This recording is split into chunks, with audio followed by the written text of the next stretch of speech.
ఏంటి కొబ్బరన్నం కాంబినేషన్లో రొయ్యల కూరన బాగుంటుందా అని అనుకుంటున్నారా? బాగోవడమా? రచ్చహ రచ్చస్య రచ్చోభ్య. Hello guru, welcome to Richard Guru. ఎలా ఉన్నారు మీరంతా? ఈరోజు వీడియో విషయానికి వచ్చేసరికి నేనైతే మా మమ్మీకి కొబ్బరన్నంతో మంచిగా చికెన్ కర్రీ చేయమన్నాను. చికెన్ అనే పేరెత్తగానే మా అమ్మ నా పిల్లల మీద వాత పెడతానంది.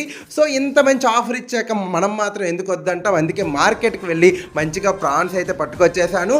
ఆ ప్రాన్తో పక్క మా మమ్మీ కర్రీ చేసి ఇంకో పక్క కొబ్బరన్నానికి కూడా మొత్తం ప్రిపేర్ చేసేసింది అనమాట.